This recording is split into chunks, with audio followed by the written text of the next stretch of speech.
یہاں کوئی ناظرہ قرآن پڑھ لے گا، حفظ کر لے گا، لیکن اگر آگے وہ پڑھنا چاہتا ہے تو پھر اسے ہم جامع مسجد کولون یا وہاں سے بھی آگے بھیجا جائے گا۔ ایسے ہی ہے، اور دیاروں میں بھی ہوتا ہے۔ اب مولانا کے بارے میں یہ بات زیر بحث آئی، زیر غور آئی کہ مولانا کو کسی مدرسے بھیج دیا جائے۔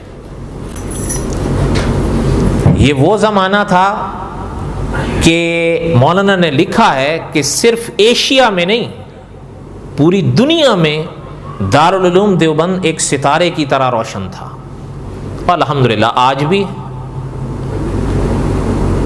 ظاہر ہے اس وقت نقش کی لکیروں پر کچھ ایسے نام نہیں تھے جو اب ہیں۔ اس زمانے میں پاکستان نہیں تھا، بنگال، بنگلہ دیش نہیں تھا۔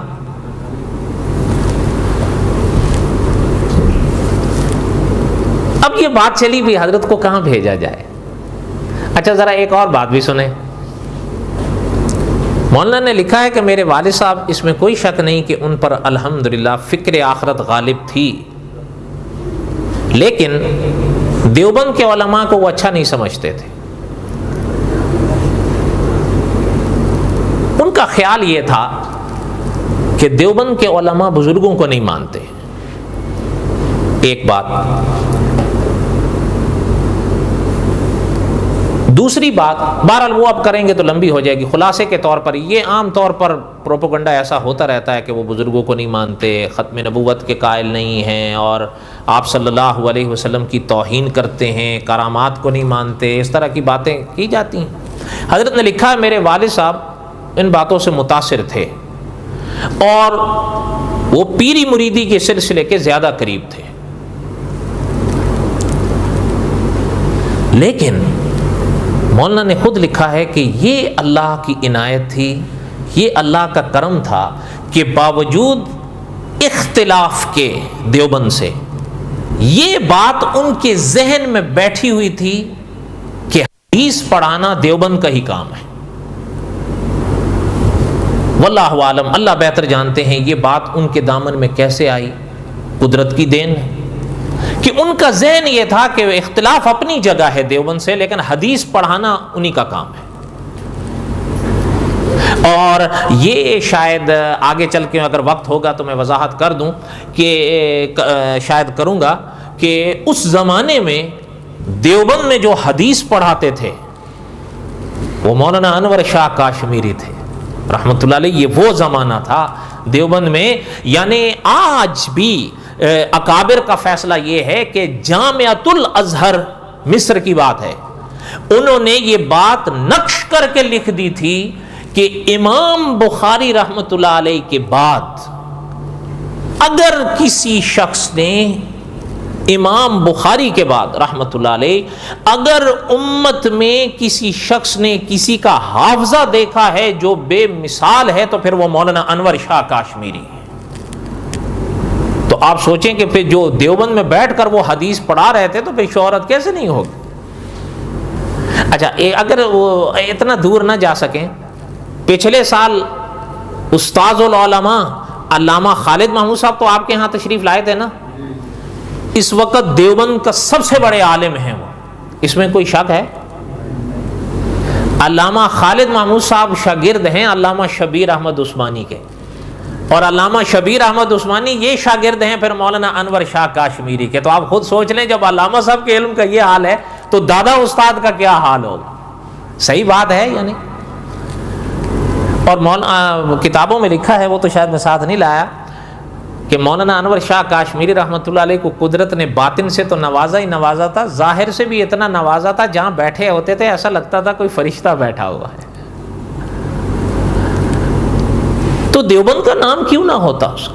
خیر، میں کہنے کا مقصد یہ تھا کہ والد صاحب، حضرت نے لکھا میرے والد صاحب کو یہ قدرت کی دین تھی یا کیا بات کہ ان کے دل میں یہ بات بیٹھی ہوئی تھی کہ حدیث دیوبند پڑھاتا ہے۔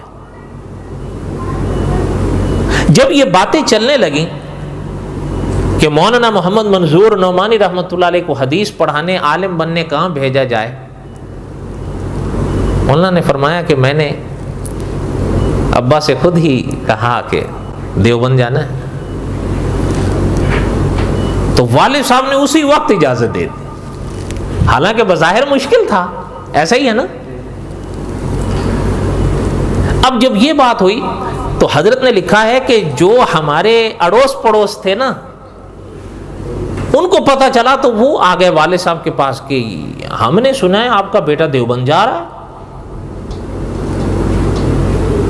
وہ ان کے نزدیک تو دیوبند اللہ معاف فرمائے بس وہ آپ سمجھ سکتے ہیں۔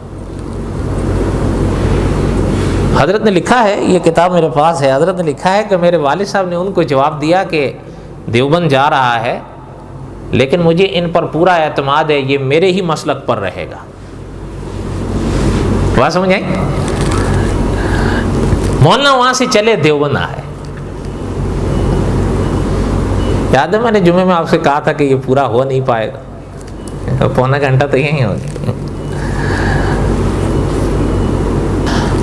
تھوڑا سا میں آپ کو مولانا کا یہ نظارہ سناؤں۔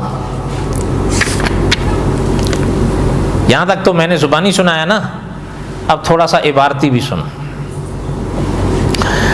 حضرت نے لکھا ہے کہ اس عاجز کا وطن سنبل ہے، یہ ضلع مراد آباد میں ہوتا تھا۔ سن 1905 میں میری پیدائش ہے۔ سنبھل مسلمانوں کی غالب اکثریت کی بستی تھی اور یہ سب سنی حنفی تھے۔ صرف ایک محلے میں جو شہر کے کسی کنارے پر ہے اور جسے میں نے آج تک دیکھا بھی نہیں ہے، شیعہ لوگوں کی کچھ آبادی تھی۔ شیعہ ہوتے ہیں، یوں تو ہندوستان میں کم و بیش سبھی جگہ سنیوں کے اندر بھی تعزیہ داری کا رواج تھا۔ تعزیہ داری سمجھتے نہیں؟ سمجھتے؟ لیکن میرا خیال ہے اور دوسرے لوگوں نے بھی اس کی تصدیق کی ہے کہ سنبل کے سنیوں میں جس شان سے تعزیہ داری منائی جاتی تھی، اس شان کی تو شاید کہیں اور ہوتی ہو۔ حضرت نے لکھا ہے میرے 6-7 سال کی عمر سے قدرت کی دین تھی، میرا پورا شعور ہو گیا تھا، سمجھ تھی۔ چند برسوں کو چھوڑ کر جو تعلیم کے سلسلے میں باہر گزرے، تقریباً 30 سال کی عمر تک میں زیادہ تر اپنے وطن ہی رہا۔ ہمارا محلہ خالص سنیوں کا محلہ تھا۔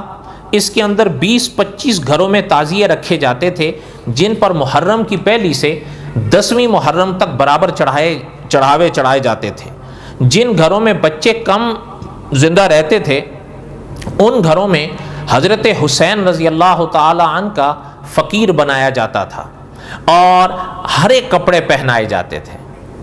بچہ ہوتا تھا نا، اللہ معاف فرمائے، اگر اس گھر میں نہیں رہتے تھے زندہ، تو کوئی زندہ بچہ اگر ہو گیا اور پیدا ہوا یا کچھ، تو اس کو ہرے کپڑے پہنا کے تو یہ کہہ دیا جاتا تھا کہ یہ حضرت حسین کا فقیر ہے، مانا یہ تاکہ یہ زندہ رہ جائے۔ حضرت لکھتے ہیں ہمارا ننہال اس معاملے میں بہت آگے تھا۔ ایک قریبی رشتے کے ہمارے ماموں لگتے تھے، ان کو فقرو کہا جاتا تھا، فقرو، فے کاف رے واو۔ تو میں سوچتا تھا کہ شاید ان کا یہ فخر الحسن یا کوئی ایسا نام ہوگا تو بگڑ کے فقرو بن گیا ہوگا۔ تو بعد میں حضرت نے لکھا، مجھے بعد میں پتہ چلا کہ نہیں، نام تو ان کا انوار حسین ہے، لیکن بچپن میں یہ حضرت حسین کا فقیر بنائے گئے تھے، اس لیے بعد میں فقیر سے فقرو بن گئے۔ سنبل کے تعزیہ داری کی 2 خصوصیتیں شاید اپنا جواب نہ رکھتی ہوں۔ ایک تعزیے کو اونچائی اور دوسرے ڈھول۔ اب حضرت نے یہاں عنوان قائم کیا سنبل کے ڈھول۔ اب یہ بڑے لمبا ہے، پھر زیادہ تفصیل ہو جائے گی، میں چھوڑتا ہوں اس کو۔ حضرت نے لکھا ہے کہ محرم کا مہینہ آیا اور ہر ذی استطاعت گھر میں لازم ہو گیا کہ پہلی سے 10ویں تک روزانہ کوئی میٹھی چیز پکائی جائے۔ جس گھر کی جو طاقت تھی، ان کے ہاں یہ بات تھی کہ چلیں اب محرم کی پہلی سے لے کر 10ویں تک کوئی میٹھی چیز بنائی جائے۔ عموماً میٹھے چاول بنائے جاتے تھے، یا حلوہ بنایا جاتا تھا، یا ملیدہ بنایا جاتا۔ یہ سن 1900 تقریباً 10 کی بات پڑھ رہے ہیں آپ اور ہم، 10 اور 12، سن 1900، 100 سال سے اوپر ہو گیا۔ اور مغرب کی نماز سے کچھ پہلے یا بعد میں گھر کا کوئی آدمی گھر کے دروازے پر وہ میٹھا پکوان لے کر کھڑا ہوتا اور بچوں میں تقسیم کر دیتا تھا۔ روز اس 10 روزہ عمل سے چند ہی گھر محلے میں مستثنا ہوں گے۔ محلے میں کچھ ایسے گھر تھے جو چند ایک تھے جو نہیں کرتے تھے، باقی عموماً سب گھر کرتے تھے۔ کوئی چاول بنا لیا، کوئی پکوان بنا لیا، کوئی ملیدہ بنا لیا، کچھ میٹھی سے۔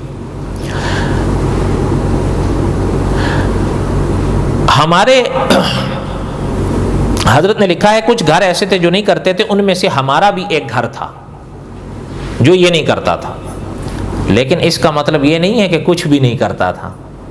کیا کرتا تھا وہ بھی سنیں۔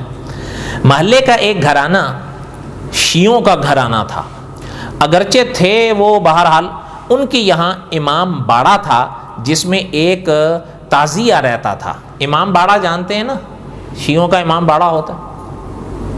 ان کے یہاں ان 10 دنوں میں رات کو مجلس ہوتی تھی۔ اختتام مجلس پر حاضرین کو قیمہ رکھی ہوئی 1 یا 2 تندوری روٹی بطور تبرک دی جاتی تھی، سمجھے؟ 10 دن برابر یہ سلسلہ چلتا تھا۔ اس 10 روزہ مجلس کے علاوہ کم از کم 1 دن تو اس طرح کی مجلس اکثر گھروں میں ہی ہوا کرتی تھی۔ خود ہمارے گھر میں بھی یہ مجلس 9 اور 10 کی درمیانی شب میں ہوا کرتی تھی۔ میں نے پہلے کہا نا کہ کچھ نہیں کرتے تھے، تو مطلب یہ تو نہیں کہ کچھ نہیں کرتے تھے۔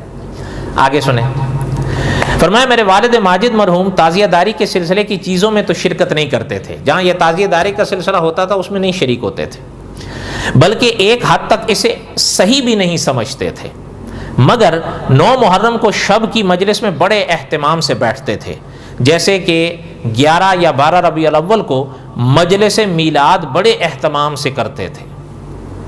میلاد میں تو مٹھائی، جلیبی یا لڈو گھر ہی پر حلوائی سے ابو بنوایا کرتے تھے، بازار سے لینا بھی گوارا نہیں کرتے تھے، پسند نہیں تھا، گھر میں بنواتے تھے، جو اہل مجلس میں تبرکاً تقسیم ہوتا تھا۔ عام طور سے گائے کا گوشت ہی استعمال ہوتا تھا، لیکن مجلس شہادت کے لیے ہمارے گھر یہ خصوصی اہتمام برتا جاتا تھا۔ یہ مجلسیں ہمارے حقیقی ماموں ایک ہوتے تھے، حافظ سعید، حقیقی یعنی سگے ماموں، حافظ سعید احمد نام تھا ان کا، وہ پڑھا کرتے تھے۔ اور ان مجلسوں کا ایک شعر اب تک مجھے یاد ہے کہ خدا کے نور سے پیدا ہوئے یہ پنجتن، یعنی آپ اس گھر کے ماحول کو سمجھ رہے ہیں میں کس لیے سنا رہا ہوں، یعنی اس گھر کا ماحول ذرا دیکھیں جہاں مولانا پیدا ہوئے، یعنی ماموں یہ شعر پڑھ رہے ہیں اور ابو کی موجودگی میں پڑھ رہے ہیں، خدا کے نور سے پیدا ہوئے یہ پنجتن۔ پنجتن شیعوں کے نزدیک آپ کو پتہ ہے کون ہے؟ حضرت نے لکھا ہے کچھ اپنا رونا بھی رلایا، جیسا کہ اوپر عرض کر رہا ہوں، مجھے 6-7 سال کی عمر میں پورا شعور تھا، یعنی پوری سمجھ تھی، مجلسوں میں جو کچھ سنتا تھا اسے سمجھتا تھا، واقعہ شہادت کو سن کر خوب رویا کرتا تھا۔ واقعہ شہادت یعنی کن کی شہادت؟ حضرت حسین رضی اللہ تعالیٰ، بلکہ اتنی دلچسپی اس واقعے سے ہو گئی تھی کہ عشرہ محرم کے علاوہ بھی جو اس دلچسپی کا خاص موسم ہوتا ہے، میں نانا کے گھر جایا کرتا تھا اور جس کتاب سے ماموں صاحب شہادت کے واقعے کو پڑھا کرتے تھے اس کتاب کو لے کر پڑھتا تھا اور روتا رہتا تھا۔ یہ بچپن کے حضرت خود لکھے۔ حضرت نے لکھا ہے یہ بات میری اس وقت کی ہے جب میں 9 یا 10 سال کا تھا۔ جہاں تک یاد کرتا ہوں میرا حال یہ تھا کہ حضرت ابو بکر، حضرت عمر اور اصحابہ اکرام رضوان اللہ تعالی علیہم اجمعین کے بارے میں کچھ نہیں جانتا تھا۔ دنیا کی اور اسلام کی سب سے بڑی شخصیت بس حضرت حسین کو سمجھتا تھا۔ گھر کا ماحول کے اثرات تو ہوتے ہیں۔ اور سب سے بڑا خبیث میں یزید کو جانتا تھا۔ یہ سلسلہ بہرحال ایک لطیفہ ہی ہے۔ آگے حضرت نے لکھا ہے کہ غالباً عمر کا 8واں سال تھا جبکہ میں قرآن مجید ناظرہ پڑھ رہا تھا۔ بات کو سننا، لکھتے ہیں 15ویں پارے میں سورت آتی ہے، سورت بنی اسرائیل۔ فرمایا سورت بنی اسرائیل میں ایک آیت آتی ہے وَلَا يَزِيدُ الظَّالِمِينَ إِلَّا خَسَارًا۔ اس لفظ پہ تھوڑا سا غور فرمائیں، وَلَا يَزِيدُ الظَّالِمِينَ إِلَّا خَسَارًا۔ یزید کا لفظ آ رہا ہے نا، تو یہاں اس یزید سے ان کا ذہن اس یزید کی طرف چلا گیا، بچے جو ہوئے۔ لکھتے ہیں جب یہ لفظ آیا تو میں دل میں سوچا کہ اوفو، یزید ایسا آدمی تھا کہ اللہ میاں نے اس کو ظالمین میں شمار کیا ہے، بڑے ظالمین میں۔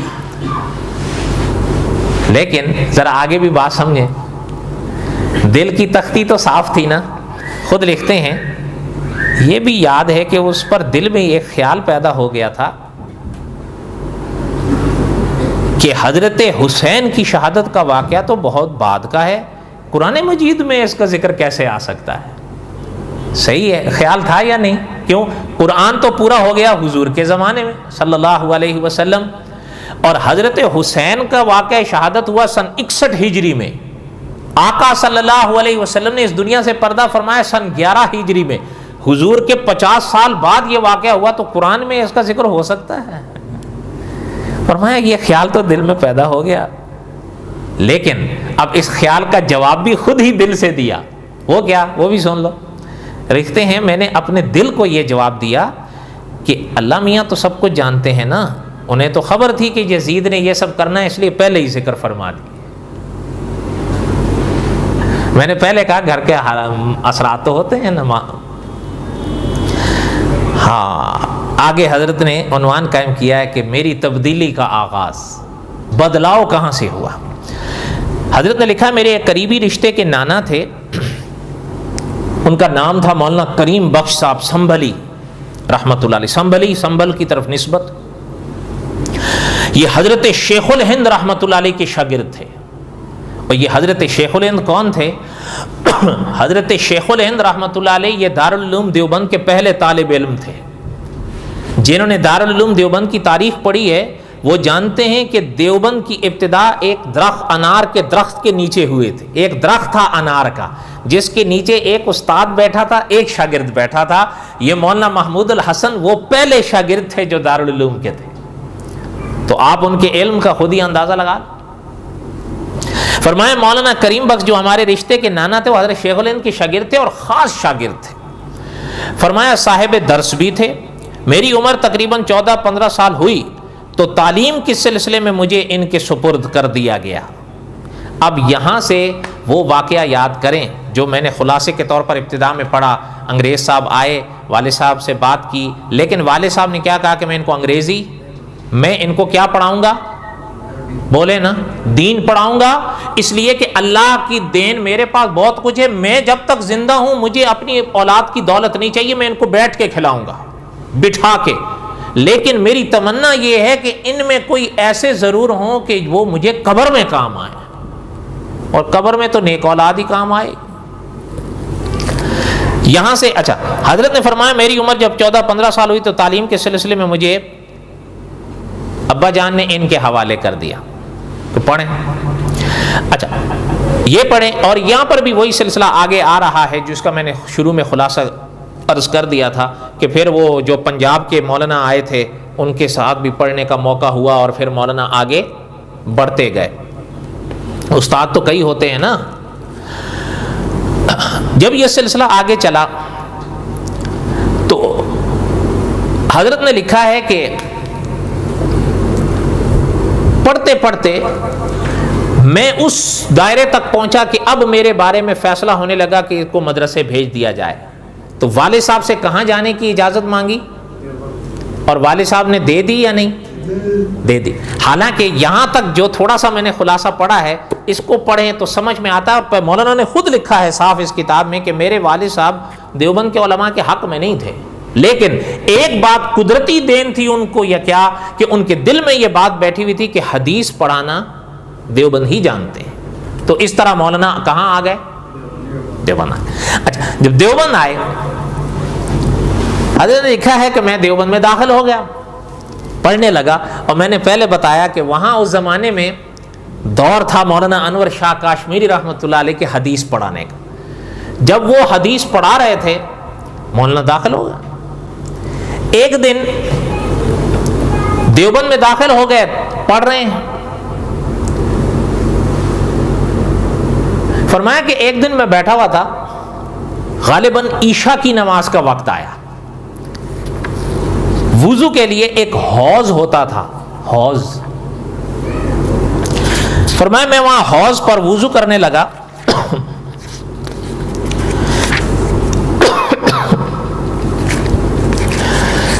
وضو کرنے لگا کہ اچانک والد صاحب پہ نظر پڑ گئی کہ والد صاحب یہاں آ گئے دیوبند میں، کوئی اطلاع نہیں، کوئی خبر نہیں، لیکن آگے حضرت نے لکھا ہے کہ مجھے خیال آیا کہ ہاں یہاں ایک ان دنوں میں عرس ہوتا ہے، یقیناً والد صاحب وہاں گئے ہوں گے اور وہاں سے یہ واپس آئے ہیں۔ یہ تو خود لکھا ہے کہ یہ میرا خیال تھا۔ خیر ابا جی سے ملاقات ہوئی اور بہرحال اچانک والد صاحب آ جائیں، والد سے محبت تو فطری بات ہے نا، تو ملے تو فرمایا کہ میں نے کہا کہ ابا اچانک خبر بھی نہیں دی، تو فرمایا اصل میں بس وہ عرس میں آیا تھا تو فارغ ہوا تو سوچا آپ کو ملتا چلو، تو جو خیال پہلے دل میں آیا تو وہ صحیح ثابت ہوا نا۔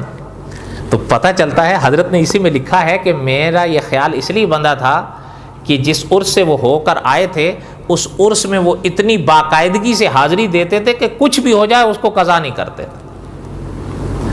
بات سمجھ آ رہی؟ اچھا جب وہاں آئے تو فرمایا کہ اب اتنے میں عشاء کی نماز کی تیاری ہو گئی، وہ دیوبند کی مسجد میں۔ اب ذرا مولانا سے ہی وہ سنیں، میں آپ کو سناؤں گا تو شاید وہ بات نہ ہو۔ مولانا نے لکھا ہے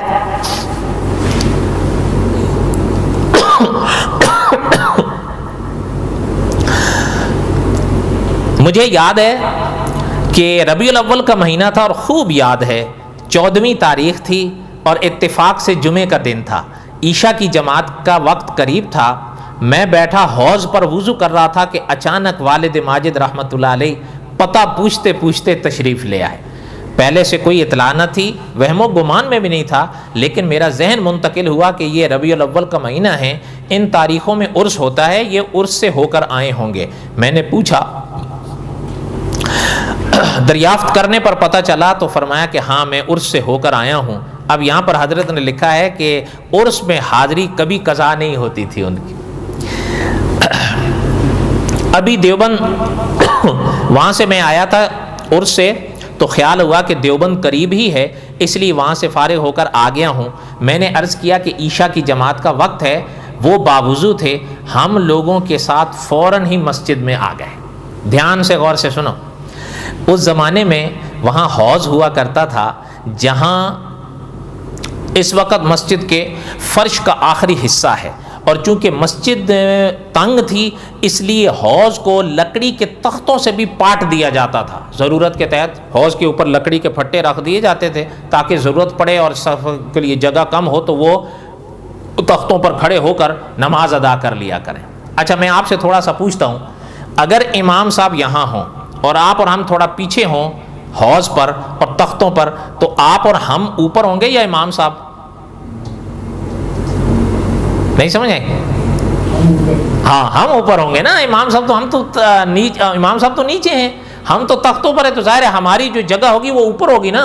اچھا میں آپ سے پوچھتا ہوں، تھوڑا سا یہ ذہن میں لے آئیے کہ جب ہمارے آگے والے مقتدی نمازی رکوع میں جائیں گے تو ہمیں اوپر سے نظر آئیں گے یا نہیں؟ اور سجدے میں جائیں گے تو ہمیں محسوس تو ہوگا نا، کیونکہ وہ جھکاؤ نیچے ہوگا نا۔ ہم جب سجدے میں چلے جائیں گے تو چلو پھر نہ دیکھ سکیں، لیکن پھر بھی محسوس تو ہوگا کہ سامنے والے کو نیچے ہیں، کیونکہ ہم تو اوپر بلندی پر ہیں نا تھوڑا۔ حضرت نے لکھا ہے کہ اس لیے حوض کو لکڑی کے تختوں سے پاٹ دیا جاتا تھا، اس پر بھی کئی صفیں بنا کرتی تھیں۔ ہم لوگ ایسے وقت مسجد میں داخل ہوئے کہ نماز شروع ہو چکی تھی، ہمیں آخری صفوں میں حوض پر جگہ ملی۔ 14ویں رات کی چاندنی تھی اور جمعے کا دن ہونے کی وجہ سے عام طور سے تمام طلبہ صاف سفید کپڑے پہنے ہوئے تھے۔ جب رکوع یا سجدے کا وقت ہوتا تو ہم لوگوں کو حوض کے اوپر بلندی پر کھڑے ایسا معلوم ہوتا تھا جیسے آسمان سے اترے ہوئے فرشتوں کی صفیں۔ مجھے خوب یاد ہے، بڑا ہی نورانی منظر تھا، والد صاحب کے بالکل میں برابر کھڑا تھا۔ میں نے محسوس کیا تھا کہ والد صاحب پر اس منظر کا ایک خاص اثر ہوا ہے۔ نماز سے فارغ ہو کر ہم لوگ اپنی قیام گاہ میں آ گئے۔ والد صاحب کی باتوں سے میرے احساس کی تصدیق ہوئی کہ واقعہ وہ دارالعلوم کی نماز کے اس منظر سے بہت متاثر ہوئے۔ فجر کا وقت آیا، فرمایا فجر کا جب وقت آیا تو فجر کی نماز کے بعد اس مسجد میں ایک درس قرآن ہوا کرتا تھا، اور وہ درس قرآن کون دیا کرتا تھا؟ مولانا محمد ادریس کاندلوی رحمۃ اللہ علیہ دیا کرتے تھے، جو علامہ خالد محمود صاحب کے استاد تھے۔ حضرت نے لکھا ہے خوب مطالعہ تھا، حالانکہ نوجوان تھے، خوب مطالعہ تھا، خوب پڑھاتے تھے۔ فرمایا کہ مجھے اندازہ تھا کہ فجر کے بعد ان کا درس ہوگا۔ فرمایا میں ان سے ملا، کن سے؟ مولانا ادریس کاندلوی رحمۃ اللہ علیہ سے۔ فرمایا میں نے ان سے عرض کیا کہ حضرت میرے والد صاحب آئے ہیں، لیکن میں آپ کو سچ سچ بتا دوں کہ میرے والد صاحب دیوبند کے علماء سے اتفاق نہیں کرتے۔ ان کا خیال یہ ہے کہ دیوبند کے علماء بزرگوں کے گستاخ اور منکر ہیں۔ حضرت نے فرمایا ٹھیک ہے کہ تھوڑا سا مہربانی فرمائیے، سمجھ گیا آپ؟ مولانا نے لکھا ہے کہ جب مولانا ادریس کاندلوی رحمۃ اللہ علیہ کو میں نے یہ بات بتائی تو حضرت رحمۃ اللہ علیہ نے فجر کی نماز کے بعد درس دیا، اور اتفاق سے قرآن پاک کے درس جو چل رہا تھا وہ سورۃ یوسف کا چل رہا تھا، اور سورۃ یوسف کی وہ آیت چل رہی تھی جس میں آپ نے پڑھا ہوگا، ہمارا جمعے میں قصص الانبیاء چل رہا ہے، ابھی تک ہم وہاں پہنچے نہیں، انشاءاللہ ہو سکتا ہے کہ شاید عید کے بعد ہم وہاں تک پہنچیں، لیکن آپ نے پہلے پڑھ رکھا ہوگا، سن رکھا ہوگا کہ حضرت یوسف علیہ السلام کے زمانے میں جو قحط پڑا تھا، وہ قحط چلتے چلتے کنعان گیا تھا، اور کنعان والے غلہ لینے حضرت یوسف کے ہاں آئے تھے مصر، سنا ہے نا یہ؟ تو حضرت یعقوب علیہ السلام نے بیٹوں کو بھیجا تھا کہ جاؤ غلہ لے کر آؤ، لیکن جب دوسری مرتبہ بیٹے آنے لگے تھے تو حضرت یعقوب علیہ السلام نے اپنے بیٹوں کو ایک نصیحت فرمائی تھی کہ جا تو رہے ہو لیکن ایک دروازے سے داخل نہیں ہونا، الگ الگ دروازوں سے جانا۔ سمجھ آئی؟ یہ بڑا مشہور واقعہ ہے، اس پر بڑی بحث ہے کہ مطلب یہ حضرت یعقوب علیہ السلام نے ایک دروازوں سے جانے کیوں نہیں دیا، ان کو الگ الگ بیٹوں کو جانے سے کیوں فرمایا کہ الگ الگ دروازوں سے جانا؟ یہ انشاءاللہ قصص الانبیاء میں اپنے مرحلے پر آئے گا۔ حضرت نے لکھا ہے کہ جب مولانا ادریس کاندلوی رحمۃ اللہ علیہ اس آیت پر آئے، اس آیت میں توکل کا ذکر آتا ہے۔ کیا؟ توکل، اور توکل بھروسے کا دوسرا نام ہے نا۔ فرمایا جب یہاں پر آئے تو مولانا ادریس کاندلوی رحمۃ اللہ علیہ نے توکل کی نسبت سے دیوبند کے علماء کا وہ عقیدہ جو خدا کے اولیاء کے لیے ہے وہ جو منقح کیا تو میرے والد صاحب ہش ہش کر اٹھے دل کے لحاظ سے۔ کیوں؟ یہ تو آپ نے سن رکھا ہوگا نا کہ جو فاصلے ہوتے ہیں تو کبھی کبھی فاصلوں سے غلط فہمیاں جنم لیتی ہیں، لیکن جب انسان فاصلوں کو مٹاتا ہے تو غلط فہمیاں بھی مٹتی ہیں۔ بات سمجھ آ رہی ہے؟ حضرت نے لکھا ہے کہ میرے والد صاحب رحمۃ اللہ علیہ نے مولانا ادریس کاندلوی رحمۃ اللہ علیہ کا درس قرآن سنا۔ مجھے ایک بات یاد آئی، وہ بھی سن لیں۔ مولانا ادریس کاندلوی رحمۃ اللہ علیہ نے قرآن پاک کی ایک تفسیر لکھی ہے، کیا کیا باتیں تھیں ہمارے بڑوں کی۔